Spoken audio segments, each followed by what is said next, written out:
¿Cómo congelar agua en un segundo? A ver, en realidad no ha sido un segundo. El agua llevaba 2 horas en el congelador, pero seguía en estado líquido. ¿Por qué? Esto se conoce como sobreenfriamiento, y para entender este fenómeno, primero tenemos que entender los cambios de fase. Todo el mundo conoce los 3 estados básicos de la materia: sólido, líquido y gaseoso, y los cambios de fase no son más que pasar de un estado a otro. Centrándonos ahora en el agua de nuestra botella, ¿qué ocurre a nivel molecular? En el estado gaseoso, las moléculas de agua se esparcen sin forma o volumen definidos, ya que las fuerzas intermoleculares que las mantienen unidas son prácticamente inexistentes. En el líquido, la libertad de movimiento disminuye, porque estas fuerzas aumentan su intensidad, pero siguen siendo débiles. Y por último, en el estado sólido, aunque las moléculas de agua siguen vibrando, crean estructuras ordenadas. En este momento se dice que el agua se ha cristalizado. Muchas personas piensan que la única variable que hay que tener en cuenta para hablar de cambios de fase es la temperatura, pero esto no es así. La presión también juega un papel fundamental. Para entender mejor esto, podemos ayudarnos con un diagrama de fases. En el eje X representamos la temperatura y en el eje Y la presión. Ahora dibujamos la separación entre los 3 estados. Estas líneas representan los puntos en los que se producen los cambios de fase. Para familiarizarnos con él, vamos a pensar en un ejemplo sencillo: un cubo de hielo derritiéndose. Imaginemos que estamos a presión atmosférica constante, es decir, la presión que tenemos en nuestro día a día.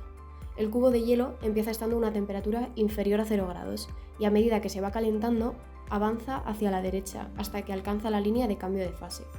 En ese momento empieza a derretirse y cuando ya se ha derretido por completo, podemos seguir aumentando su temperatura.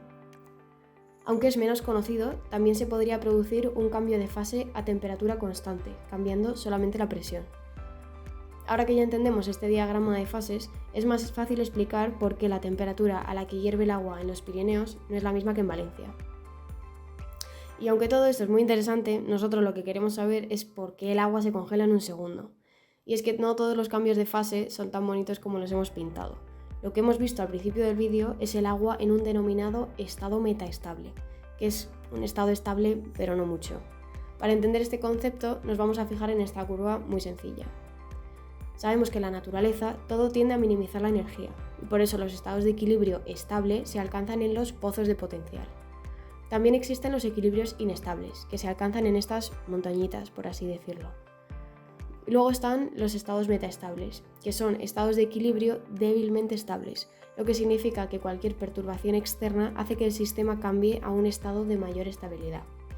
Eso es justo lo que ocurre con nuestra botella de agua.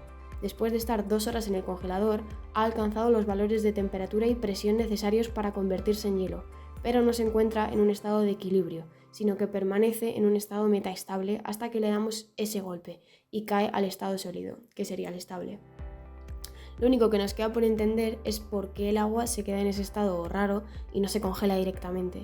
Y esto pasa por el tipo de agua que hemos utilizado en nuestro experimento. Lo que suele pasar con el agua que bebemos todos los días es que tiene impurezas, como las sales minerales, que actúan como núcleos de cristalización cuando queremos pasar del estado líquido al sólido.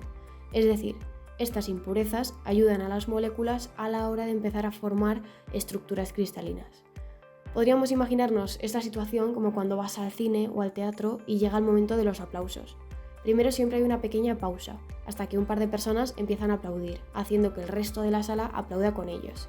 Estos primeros valientes son nuestros núcleos de cristalización.